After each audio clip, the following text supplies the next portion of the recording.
예, 오늘은 욥기 40장에 와 있습니다. 오늘은 욥기 40장에 와 있습니다. 지난 시간에 우리가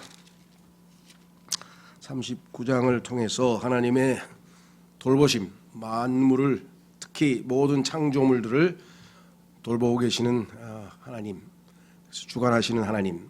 그래서 38장에서 욥 앞에 자신을 드러내신 하나님께서는 욥이 기대한 바와 같이 욥이 던진 질문에는 전혀 답변을 하지 아니하시고 하나님께서 하시고 싶은 말씀만 하셨는데, 그 말씀인즉 하나님이 어떠하신 분이신지를 욥이 잘 모르기 때문에 지금까지 일어난 모든 문제가 있었다는 사실을 깨우쳐 주시기 위해서 결국은 욥에게 하나님이 어떠하신 분인지를 계시하고 계시는데, 첫 번째는 위에 셋째 하늘서부터 저 밑 바닥까지 하늘과 땅의 모든 천문 기상, 모든 우주에 있는 그러한 것들이 어떻게 운행되고 있는지, 그것을 어떻게 하나님이 창조하셨는지, 이런 모든 것들을 통해서 하나님의 능력을 우리에게 알려주시고, 39장에서는 이 창조물, 생명이 있는 창조물, 보통 우리가 이 창조 세계라고 번역을 하면 크리에이션, 그 무기물이죠.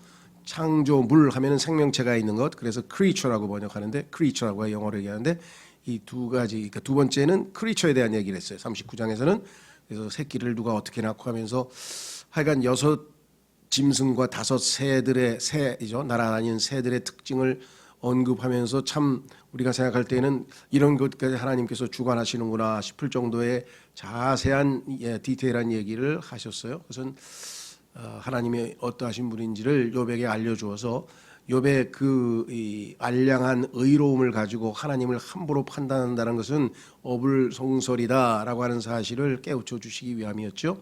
그것이 욥에게는 유익한 것이었습니다. 그래서 욥은 그 이야기를 다 듣고 드디어 하나님 앞에 완전한 회개는 아니고요, 완전한 회개는 42장에 가면 나옵니다. 우선 머리를 이제 숙였습니다. 하나님께 항변하던 자세에서 이제 하나님 앞에 자기 자신을 내려다보는, 하나님이 보여주신 하나님의 어떠하심을 알고 자기가 하나님 앞에 잘못했다는 것을 이제 조금 1차적으로 깨닫게 되고, 그 다음에 40장, 41장에 걸쳐서 하나님께서 하시는 그 말씀에 대해서 42장 끝에 가서 이제 제대로 된 회개를 하게 되는, 그래서 완성되는 욥기의 완성을 보게 되는데요. 오늘 40장에 보시면 39장까지의 말씀을 듣고 욥이 이제 하나님께 반응을 합니다. 반응하기 전에 하나님께서 중간에 말을 끊고 자신을 계시하시던 얘기에서 갑자기 욥에게 질문을 던지죠. 40장 1절, 또 주께서 욥에게 응답하여 이르시되 전능자와 다투는 자가 그분을 가르치겠느냐. 욥의 실수는 지금 전능자와 다투고 있습니다. 하나님과 대적했어요. 여러분 잘 아시는 것처럼 구약의 신약 성경에도 보면은 하나님과 다투고 도전하는 사람들에 대해서 언급을 한 게 보이시죠, 그렇죠? 한번 확인해 보겠습니다. 로마서 9장 20절로 가 보시면 하나님께서 전능자와 다투고자 하는 인간에 대해서 그것이 옳지 않음을 지적하는 내용이 로마서 9장 20절에 나옵니다. 로마서 9장 20절에 가 보시면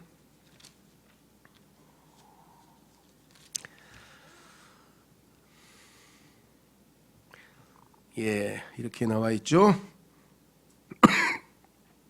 아니라 오 사람아 내가 누구이기에, 인간이죠. 사람아 내가 누구이기에 하나님께 대꾸하느냐. 지어진 이가 자기를 지은 이에게 말하기를 어찌하여 날 이렇게 만들었소 하겠느냐. 이렇게 얘기를 하시면서 대꾸하는, 즉 하나님과 싸우고 다투는 인간에 대해서 하나님께서 그것이 얼마나 잘못된 것인가를 이제 지적을 합니다. 그래서 전능자와 다투는 자가 그분을 가르치겠느냐, 네가 하나님께 뭘 가르칠 게 있느냐, 이렇게 지금 이야기를 했습니다.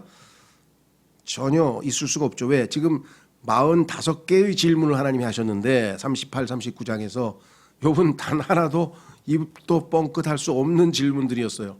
감히 생각도 안 해본 내용들을 하나님이 물어보셨단 말이죠. 그래서 네가 어떻게 이러한 분을 가르치겠느냐, 뭐 요즘 말로 하면 네 자신을 알렸다, 하나님께서 그렇게 얘기를 하셨겠죠.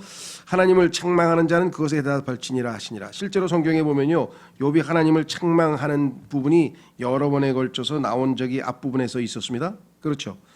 결국은 하나님이 의로운 자신을 이렇게 고통 가운데, 심한 고통 가운데 두는 것은 분명히 옳지 않다. 이렇게 해서 하나님을 참 뭐라 그럴까요? 책망하는 그러한 모습을 몇 번에 걸쳐서 보였었죠. 자, 그에 대해서 욥은 이제 과거와는 달리, 앞서와는 달리 이제 많이 지금 수그러든 상황에서 이렇게 얘기를 합니다. 3절, 그때 욥이 주께 응답하여로되 보소서 나는 비천한 자이오니 내가 주께 무엇을 대답하리까? 내가 내 손으로 입을 막으리이다. 내가 한 번 말하였사오나 응답하지 아니하겠나이다. 참으로 2번 말하였사오나 더 이상 계속하지 아니하겠나이다 하더라. 하나님 앞에 자신이 어떠한 존재인지를 조금이라도 의식을 한 욥은 하나님 앞에 더 이상 입을 열어서는 안 된다는 사실을 알고 자신이 하나님 앞에 참으로 무지한 자, 비천한 자라는 고백을 했죠. 자, 앞에서 하나님께서는 뭐라고 말씀하셨는가? 38장으로 가서 한번 확인해 보겠습니다. 하나님께서는 욥에게 어떻게 나타나신 다음에 뭐라고 말씀하셨는가? 38장 1절, 그때 주께서 회오리 바람 속에서 욥에게 응답하여 이르시되 지식이 없는 말들로 이치를 어둡게 하는 이자는 누구냐? 욥을 지적하는 거죠. 지식이 없는 말들로. 욥은 나름대로 올바르게 판단해서 하나님께 항변하고 따졌는데 하나님께서는 너는 제대로 뭘 알고 있는 게 없구나. 특히 하나님이 어떠하신 분임을 전혀 잘못 알고 있어요. 그래서 지식이 없는 말들로 이치를 어둡게 하는 이자. 그러니까 너의 의로움 때문에 하나님의 공의가 인정될 수 없다는 뜻이냐. 네가 의롭다는 것은 내가 앞에서 인정했지만 그렇다고 해서 그 의로 인해서 그 의로운 자를 고난에 내버려 두는 하나님은 불의하다는 얘기냐. 이렇게 해서 지금 올바르지 못하다는 지식을 지적을 하고 계십니다. 자, 그래서 이번에는 욥이 참 그 올바로 반응했어요. 여기 제일 중요한 건 I am violent. 나는 비천한 자요니. 우리 뭐 과거에 그 한 설교 중에 나는 내가 누구인지 알았습니다라고 하는 유명한 설교도 했는데 그 설교는 사실은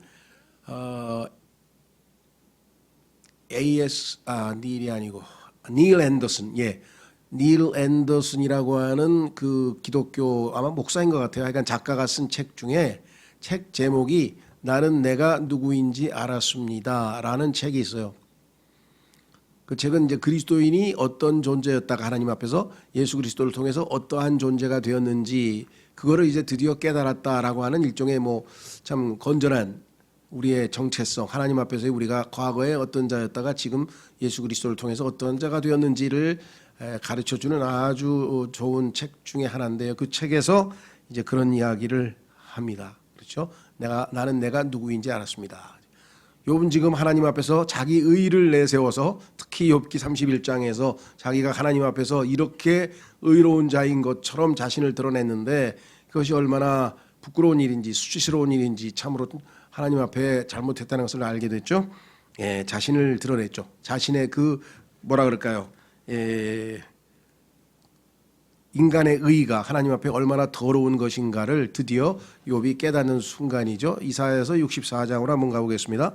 이사야서 64장에서 우리의 인간의 의가 하나님 앞에 어떤 것인지를 하나님이 몸소 말씀하셨죠. 이사야서 64장 6절. 이사야서 64장 6절.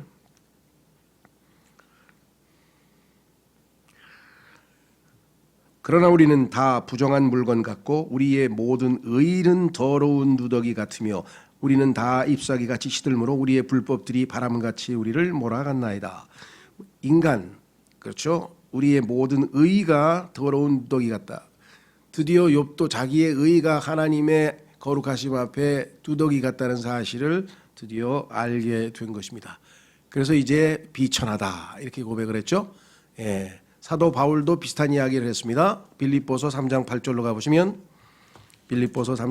가보시면 사도 바울은 자기가 지니고 있었던 좋은 것들, 예를 들면 요즘으로 치면 세상의 좋은 스펙이라고 할 수 있을까요? 자기의 사람들이 좋아하는, 존중하는, 높여주는 그러한 것들인데도 불구하고 그것을 다 배설물처럼 여겼다. 빌립보서 3장 8절에 가보시면 참으로 확실히 모든 것을 손실로 여김은 심지어는 7절에 보면 그러나 무엇이든지 내게 이득이었던 것들을 곧 그것들을 내가 그리스도를 위하여 손실로 여겼으며 참으로 확실히 모든 것을 손실로 여김은 그리스도 예수 내 주를 아는 지식이 뛰어나기 때문이라. 내가 그분을 위하여 모든 것에 손실을 입고 그것들을 단지 배설물로 여김은 내가 그리스도를 얻고 율법에서 난 내 자신의 의의가 아니라, 욥도 마찬가지죠. 자기 자신의 의의가 아니라 그리스도의 믿음을 통한 의 곧 믿음으로 말미암아 하나님에게서 난 의를 소유한 채 그분 안에서 발견되려 함이라. 욥도 드디어 자기 의가 하나님 앞에 다 더러운 누독이라고 하는 사실을 알게 된 것입니다. 그래서 자고로 우리의 처음에 신앙은 우리가 죄인이라는 사실을 알고 하나님의 극진하신 사랑이 십자가에 나타났다는 사실을 알고 그 진리의 사랑을 우리가 받아들이고 믿고 예수님을 구원자로 받아들일 때 구원을 얻는 것은 확실하지만 그 이후에 진정으로 자신이 하나님 앞에 어떤 존재인가를 제대로 알게 될 때, 그렇죠? 예. 그래서 진정한 자신을 하나님 앞에서 한번 발견해야 그때부터 우리가 제 위치에서, 겸손한 자기 위치에서 하나님을 섬기게 되겠죠. 그렇죠? 예. 마치 사도 요한이 부활하신 예수 그리스도를 계시록 1장에서 만났을 때 두려워서 엎드렸죠. 예. 그리고 성경에 보면은 그 이후 요한이 일어났다는 얘기는 없어요. 그냥 그 요한은 계속해서 하나님 앞에서의 그 엎드린 자세에서 주님을 섬기는 그런 삶을 사는 것을 아마 상징적으로 보여주는 것 같아요. 자, 그래서 우리는 다시 돌아옵니다. 욥기 40장. 내가 주께 무엇을 대답하리까? 이제껏 정말 속된 말로 입이 달렸다고 지금 내가 많이 시부렁시부렁 했는데 투덜투덜대고 불평불평하고 뭐가 이렇고 저가 그렇고 한마디 했는데 그 하나님 앞에서 제가 유구무원입니다. 입은 있지만 그렇죠? 말은 없습니다. 제가 할 말이 없습니다. 하나님 앞에서 제가 무슨 말을 하겠습니까? 하면서 내가 내 손으로 입을 막으리이다. 죄송합니다. 내가 한 번 말하였으나 응답하지 아니하겠나이다. 참으로 두 번 말했으나 몇 번 얘기해봤는데 아무짝에도 소용없습니다. 그래서 무익한 얘기는 고만하겠습니다 하고 1차적으로 자기 각성을 했어요. 예. 근데 내가 회개하겠다, 내 자신을 미워한다, 이 적극적인 회개에 대한 이야기는 아직 안 나왔어요. 그래서 하나님께서 그 고백을 마저 받아내기 위해서 40장 41장에서 하나님이 이제 욥의 내면 세계, 이제까지는 하나님의 외적인 권능과 하나님의 전능한 그러한 능력을 제시하셨다면 이번에는 하나님의 의로우심에 대해서 욥이 하나님을 불의하다고 얘기할 수 있는지 그 문제를 직접 타치하는 내용이 지금 40장 지금부터 이제 죄송합니다. 그 40장 8절부터 이제 시작이 되고요. 그리고 나서 하나님께서는 40장 11절 15절서부터 시작해서 41장 마지막까지, 그러니까 40장 중반에서부터 시작해서 41장 마지막까지 마지막으로 남아있는 두 짐승에 대해서 이야기를 합니다.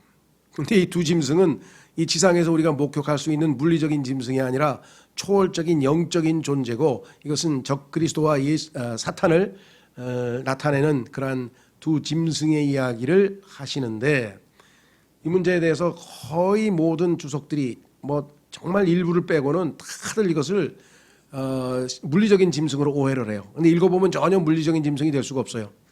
그리고 아예 성경을 변개시켜서 베히못과 그 다음에 리오야단을 하마와 악어로 다 번역해놨어요. 하마, 악어.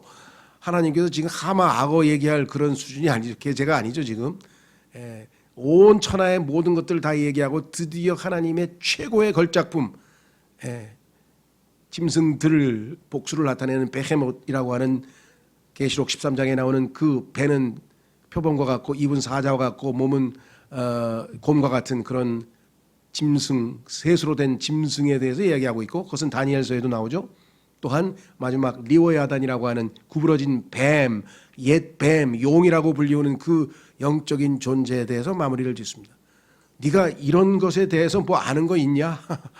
그러니까 한 차원 높여서 눈에 보이는 물리적 세계가 아니라 초월적인 세계에 있는 영적인 그 하나님의 대적을 낚싯대에다가 이렇게 낚시질을 하듯이 이렇게 코를 꿰서 낚아버릴 수 있는 하나님이라는 사실을 보여주고 있습니다. 욥기 42장에 가면 하나님께서 낚시질을 하시는데 리오 여단을 코에다 꿰고 낚시질을 하시는 분이 하나님이시다. 근데 너는 그런 하나님하고 무슨 얘기를 하고 싶은가? 이렇게 지금 참 상상을 초월한 이야기를 하고 계십니다. 사람들은 이 리바이아슨, 영어로는 리바이아슨인데요. 이 권력자. 그래서 존 로크인가요? 영국의 유명한 정치 평론가가 쓴 책이 리바이아슨이라는 책인데 학창 시절에는 뭐 리바이아탄이 뭐야 도대체? 그리스도인이 되고 나서 이 사람이 마귀의 이름을 책의 이름에다 갖다 썼네. 큰 뱀, 구부러진 뱀을 썼구나 이렇게 생각을 했는데, 자 여기 보시면 드디어 이제 6절. 그때 주께서 회오리 바람 속에서 욥에게 응답하여 이르시되, 회오리 바람은 아까 38장에도 나왔는데 항상 예수 그리스도의 재림 때에 일어나는 자연 현상을 성경에서 회오리 바람이라고 이야기를 하고 있음을 성경 전체를 보면 우리가 알 수가 있고요. 자 7절. 이제 너는 남자답게 허리를 동이고. 왜 그럴까요? 허리를 꽉 조르지 않으면은 느부갓네살이 아니고 벨시아살 왕처럼 벽에다가 하나님께서 손가락으로 글을 썼더니 그냥 너무 충격을 받아가지고 그냥 부들부들 떨면서 그냥 허리가 풀리고 다리가 풀렸다 그랬잖아요. 그러니까 욥도 지금 하나님의 말씀 앞에 잘못하면은 그런 두려움 현상이 일어날까봐 하나님께서 허리를 졸라매고 남자답게 용기 있게 담대하게 내 말 잘 들어라 이렇게 지금 하나님께서 하셨는데 38장에서 똑같이 하셨죠. 자, 뭐라 그러냐? 내가 내게 물을 터이니 너는 밝히 고할지니라. 자, 이번 질문은요, 아까 지난번처럼 무슨 우주의 현상이라든가 그다음에 동식물의 뭐 출생과 관련된 그런 이야기가 아니고 이번에는 내면적인 이야기를 하고 계시는 내면적인 이야기를 하고 계시는데 무슨 얘기를 하는가? 하나님의 의로움에 대한 얘기를 하고 있습니다. 8절. 내가 또한 내 판단의 공의를 무효로 만들려 하느냐? 지금 네가 나에게 따져 물으면서 대든 것이 내가 의롭지 않다고 지금 나의 공의를, 판단의 공의를 무효로 만들려고 지금 의도하는 모양인데, 내가 너를 의롭게 하려고 나를 정죄하려느냐? 너의 의를 드러내기 위해서 나를 정죄하려느냐? 그것이 네가 마땅히 해야 될 일이냐? 자, 그러려면은 내가 너를 의롭게 하려면 어떻게 해야 되느냐? 나를 정죄하는 게 아니라 9절서부터 14절까지의 일들을 네가 할 수가 있다. 그러면 내가 너를 의롭다고 인정하마. 네 스스로. 14절. 그리하면 나도 내 오른손이 너를 구원할 수 있다고 내게 시인하리라. 그러니까 9절서부터 13절까지를 하나님이 제시하셨는데, 이런 것들을 네가 할 수가 있다면 네 스스로를 구원할 수 있다고 내가 인정하마. 오늘날 행위로 구원받고 싶은 사람은 이 여기에 나와 있는 9절서부터 13절까지를 다 할 수 있는지 스스로 물어보면 돼요. 그거 할 수 없으면 한 가지만 하면 돼요. 그것은 뭐냐? 예수님께서 요한복음 6장에 예수님께 나온 제자가 하나님의 일을 내가 하고 싶다. 하나님의 일이 뭐냐? 그랬더니 하나님의 일은 하나님을 믿는 것이다. 그랬어요. 그러니까 하나님을 믿든지 여기 나와 있는 9절서부터 13절까지를 행하든지 둘 중에 하나, 내가 스스로를 구원할 수 있는 유일한 길은 둘 중에 하나다. 자, 뭐라고 했나 보십시오. 내가 하나님같이 팔을 가지고 있느냐? 이게 뭔 소리야? 성경에 보면 하나님의 팔은 얼마나 전능한지 성경에 뭐 한두 가지가 나오는 게 아닙니다. 하나님의 팔이 성경에 보면요 아주 다양하게 나오는데 제가 인용을 한번 해볼게요. 하나님은 그 팔로 흙을 이로 만들고 물을 피로 만들고 바다를 마른 땅으로 바꾸고, 그 다음에 첫 태생을 하룻밤에 다 죽이셨죠. 하나님의 팔은 이 땅에 육신의 팔이 되셔서 인간의 몸으로 오셔서 아픈 사람을 치유하시고 마귀를 쫓아내시고 눈먼 자를 보게 하시고 벙어리가 말할 수 있게 하시고 귀머거리를 들을 수 있게 하시고 무기력한 자에게는 힘을 주시고, 하나님의 팔, 예수 그리스도의 타이틀 중에 하나, 예수님의 이름 중에 하나가 하나님의 팔인데, 그 하나님께서 하신 그와 같은 팔이 너한테 있느냐? 네가 그런 팔을 지니고 있느냐? 하고 지금 하나님께서 욥에게 지금 묻고 계세요. 두 번째, 혹은 내가 그와 같이 음성으로 천둥 소리를 낼 수 있느냐? 하나님의 그 음성이 천둥 소리가 무슨 내용인지는 하나님만이 아시죠. 그래서 알아듣는 사람은 알아듣고 못 알아듣는 사람은 못 알아듣고, 아마 하나님께서 사울에게도 그렇죠. 사울아 사울아 네가 어찌 나를 핍박하느냐, 뭐 이런 음성도 다 천둥 소리로 들렸을 거예요, 사람들에게는. 근데 사울에게는 무슨 소리인지 알아들었죠. 예수님도 마찬가지. 보라, 이는 내가 사랑하는 아들이요 내가 그를 매우 기뻐하노라. 아마 사람들에게는 천둥 소리로, 사람들은 천둥 소리로 무슨 소리인지를 잘 몰라요. 우리는 이 데시벨이 정해져 있죠. 딱 그 주파수가 정해져 있어가지고 그 주파수가 넘어가고 아니면 그보다 더 낮아도 안 됩니다. 인간의 귀로는 그걸 캐치할 수 없다는 것을 우리가 알고 있는데, 하나님께서는 어마어마한 이 소리를 천둥으로 나타내셔서 무슨 의미인가를 전달하시는 것을 성경에서 보면 자주 등장합니다. 그러니까 네가 그와 같은 일을 할 수 있겠느냐 하고 물어보십니다, 하나님께서. 자, 그 다음에 세 번째 조건은 뭐냐? 행위 구원. 이제 내 자신을 위엄과 뛰어남으로 꾸미고 영광과 아름다움으로 단장할지니라. 예수 그리스도께서 얼마나 위엄이 있는지 두려운 위엄이란 말을 썼어요. 자, 37장으로 가보십시오. 37장에 가면은 엘리후가 하나님께는 두려운 위엄이 있다. 37장에 보시면 37장 22절, 좋은 날씨가 북쪽에서 나오나니 하나님께는 두려운 위엄이 있느니라. 그래서 하나님 앞에 가면 자동적으로 무릎이 꿇어지고 그렇죠? 고개가 숙여지고 엎드려질 수밖에 없어요. 왜? 그 두려운 위엄에 눌려서, 기가 눌려서. 그렇죠? 자, 계시록 1장으로 가보시면, 요한계시록 1장으로 가보시면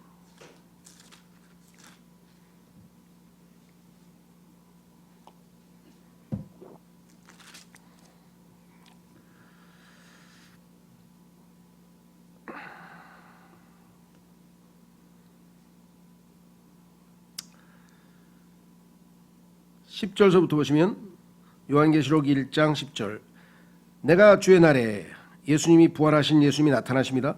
성령 안에 있을 때, 여기서 나는 요한입니다. 사도 요한. 내 뒤에서 나팔 소리 같은 큰 음성을 들었는데 이르시기를, 나는 알파와 오메가요 처음과 마지막이라. 내가 보는 것을 책에 기록하여 아시아에 있는 7 교회 곧 에베소, 서머나, 버가모, 두아디랴, 사데, 필라델피아, 라오디게아 교회에 보내라 하시더라.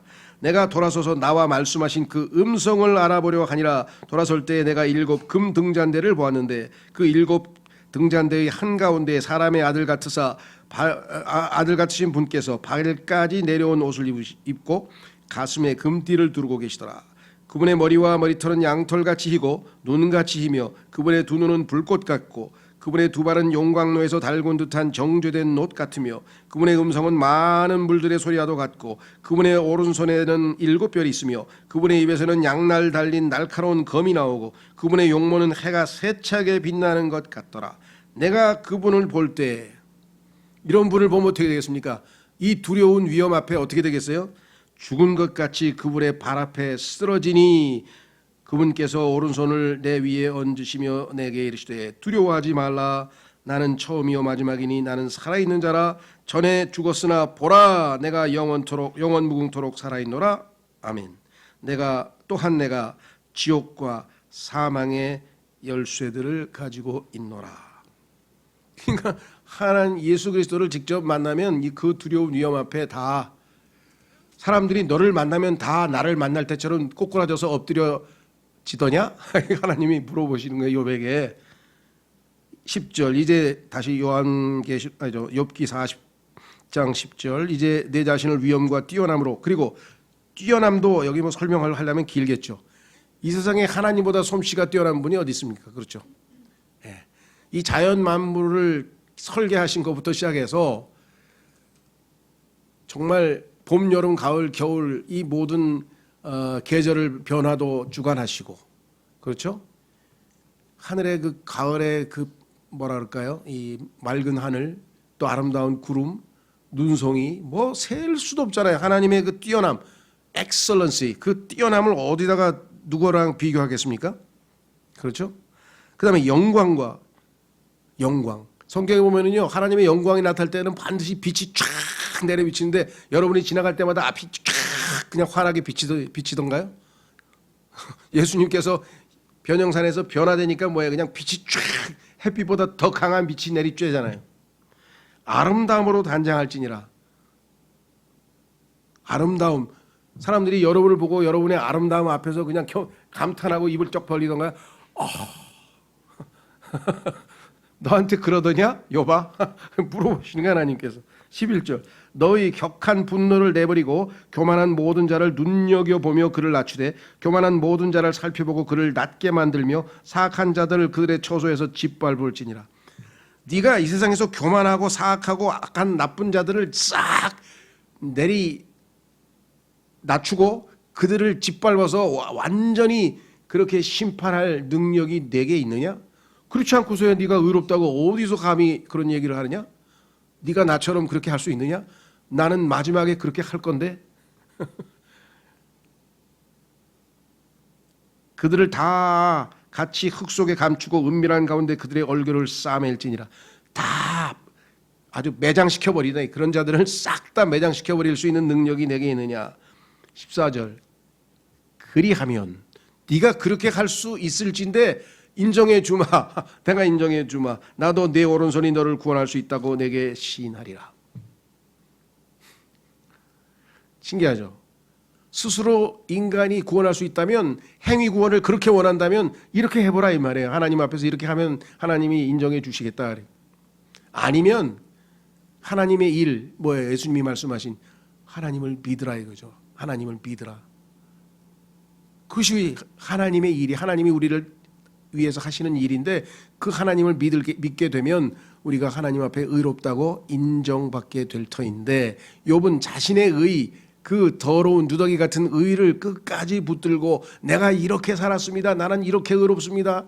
하나님, 그런데도 왜 나에게 이렇게 너무 심한 고통을 주고 계시지 않습니까? 하나님은 아무래도 불의하신 것 아니겠습니까? 그러고 계속 거기에다 초점을 맞춰서 지금까지 왔죠.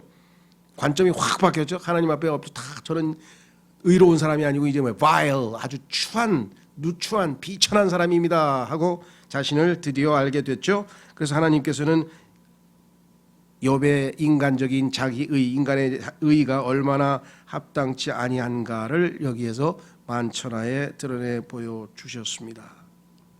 그렇죠. 그래서 욥기는 주인공이 욥이 아니라 그랬죠. 세뮤엘 깁이라고 하는 목사님이 쓴, 아마 안 읽으신 분들은 제가 적극 추천하는데 꼭 읽어보셨으면 좋겠어요. 우리 교회 소책자 중에 욥기라고 하는 설교가 있어요. 제목이 욥기예요. 욥기. 욥기 42장을 한 번의 설교로 다 한 거예요. 그래서 욥기 전체가 싹 들어와. 거기에 앞부분에 보면 그렇게 나와요. 사람들은 성경은 다 하나님의 책이라고 믿습니다. 한 가지만 빼고, 한 개만 빼고, 뭐? 욥기. 욥기는 하나님에 대한 책이 아니고 욥에 대한 책으로 모든 사람들이 오해하고 있는데 절대로 아닙니다. 욥은 욥에 대한 책이 아니고 하나님에 대한 책입니다. 얼마나 통찰력이 있습니까? 욥기는 주인공이 욥이 아니라는 거예요. 욥에게 하나님이 어떠하심을 알려주기 위해서 장황하게 여러 가지 시츄에이션을 만들어놨지만 하나님이 주인공인 책이야. 그래서 욥은 마지막 순간에 하나님께서 등장하셔서 욥에게 하나님이 어떠하심을, 뭐라고 표현해야 되나? 요즘 특별 과외를 하고 계시네. 특별 과외. 그렇죠? 얼마나 특권입니까? 1대1로 하나님을 대면해서, 1대1로 하나님을 대면해서 지금 하나님이 어떠하신 분인임을 드디어 여기에서 이제 알게 되었습니다. 자, 그래서 우리는 이제 욥기의 나머지 부분에 대해서 간략하게 그 시나리오를 알려드리고 마치고 기도하겠습니다. 자, 말씀드린 것처럼 이제 욥은 제 1차 고백에서 자신의 나름대로의 위치를 파악하고 하나님 앞에 자기는 천한 자다, 비천한 자다 이렇게 얘기를 했습니다. 자, 그런데 욥기 그 다음으로 가보십시오. 그냥 15절서부터는요 24절까지는 비히못이라고 하는 짐승에 대한 이야기가 나오고요.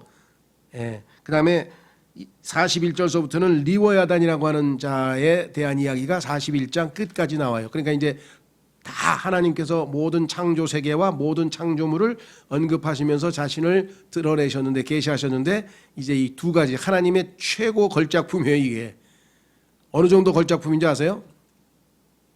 한번 확인해 보죠. 에스겔서 28장으로 가보시면 하나님께서 뭐라고 얘기하시는가. 하나님의 최고의 걸작품이 창조물이 누구냐 여기 나와 있네요.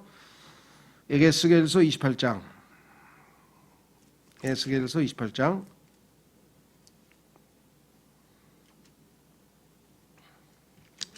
11절 에스겔서 28장 11절에 보시면요. 또 주의 말씀이 내게 임하니라 이르시되 사람의 아들아 두로의 왕에게 애가를 지어 그에게 이르기를 주 하나님이 이같이 말하노라.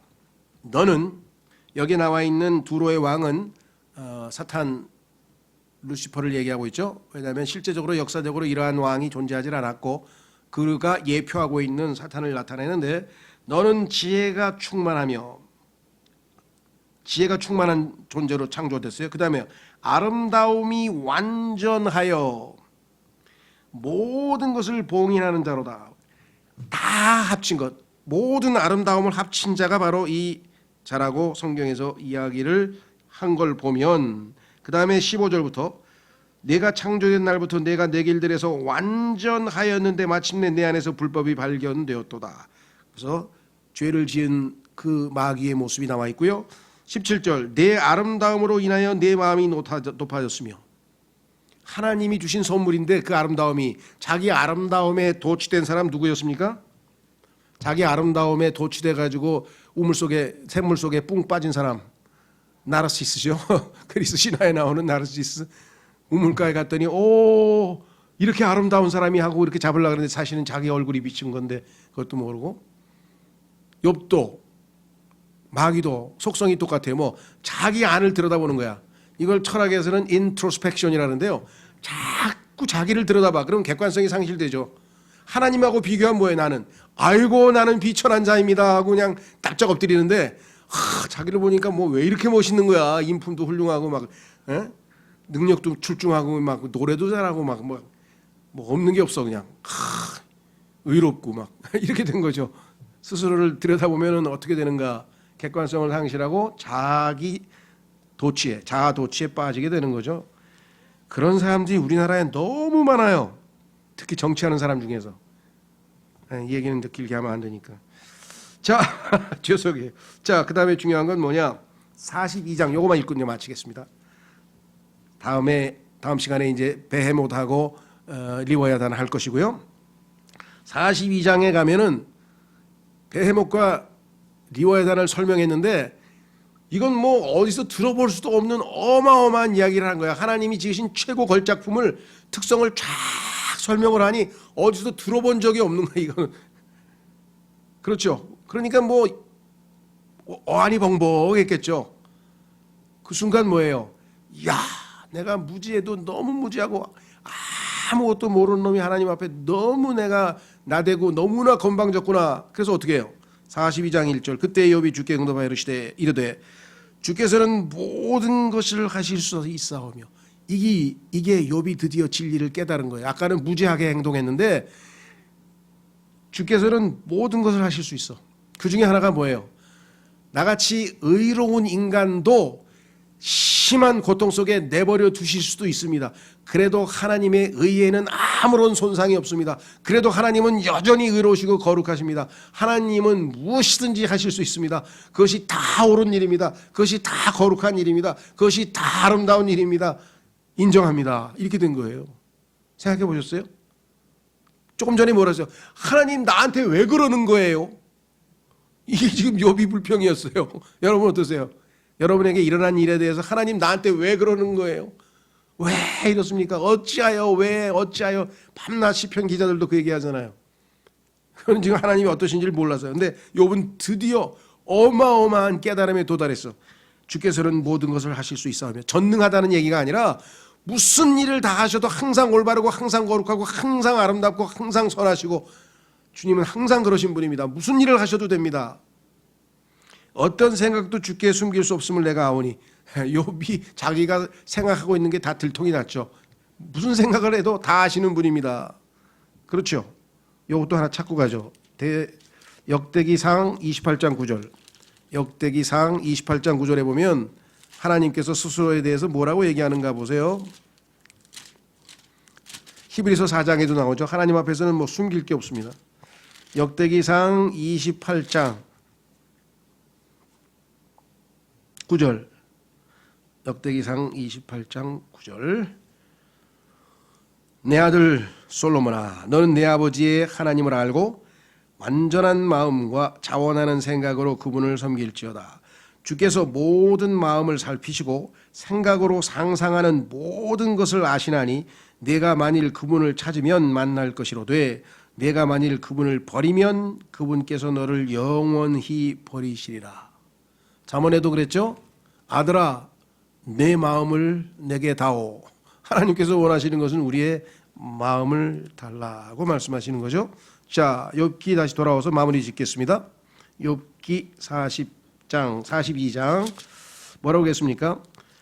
3절. 지식도 없이 이치를 가리는 자가 누구입니까? 바로 저 아닙니까? 제가 바로 그런 자였습니다. 그런즉 내가 깨닫지 못한 것을 말하였으며 내게는 너무 놀라운 일들 곧 내가 알지 못한 일들을 말하였나이다. 아무것도 모르면서 말을 했으니 그래서 기도합니다. 4절. 내가 주께 간청하오니 들으소서. 내가 말하겠나이다. 내가 주께 묻겠사오니 내게 밝히 알리소서. 내가 귀로 듣는 것을 통해 주께 대하여 들었사오나 이제는 내 눈으로 주를 배움나이다.